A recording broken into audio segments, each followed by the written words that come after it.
دائما ما كنسمعوا تدبير الشأن العام المحلي، التدبير الترابي، تدبير الشأن العام الوطني، التدبير المالي، التدبير الإداري. أي أن كلمة تدبير واحد الكلمة اللي جد متداولة بين أفراد المجتمع.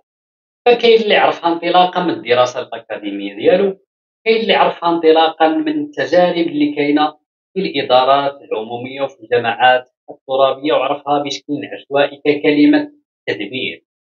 واليوم غادي نطرقوا لمفهوم التدبير.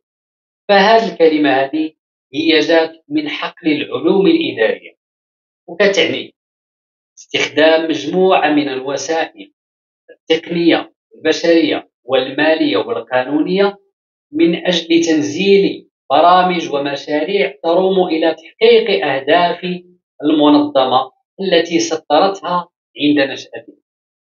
أي أن التدبير مقرون أولا باستخدام مجموعة من الموارد المالية والبشرية والتقنية والقانونية من أجل تنزيل واحد البرامج معينة ومشاريع تاع منظمة ما كالجماعات الترابية لتحقيق أهداف معينة، والتي تتمثل في الجماعات الترابية تحقيق التنمية الترابية.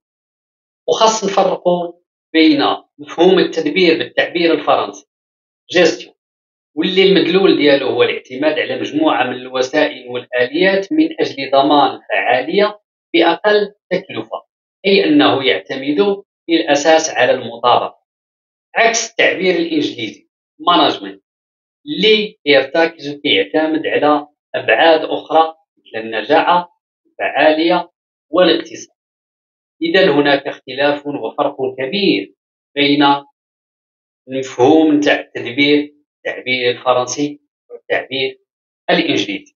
وتضيف مفهوم التدبير في القطاع العام يرتكز على جوج ديال الدعامات: دعامة ذات بعد استراتيجي ودعامة ذات بعد سياسي. فأما الدعامة ذات البعد الاستراتيجي كترتكز على التخطيط وتحديد الأولويات وتحديد الأهداف والبعد الزمني، أي أننا نضع واحد الاستراتيجية معينة في المدى البعيد أو القصير محددة بأولويات وأهداف. في حين أن دعامة ذات البعد السياسي فهي ترتكز على الشرعية الانتخابية وعلى الشرعية الشعبية لاتخاذ القرارات اللازمة لتنزيل المشاريع. إذا هذا هو الفرق بين توظيف مفهوم التدبير في القطاع العام بين البعد الاستراتيجي وبين البعد السياسي. إذا هذا هو مفهوم التدبير بشكل مختصر وبشكل مركز.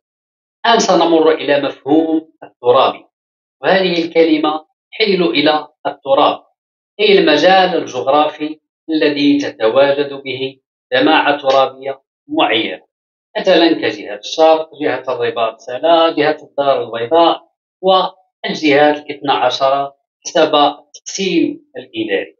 إذا فالتراب يحيل إلى مجال جغرافي ورقعة جغرافية محددة.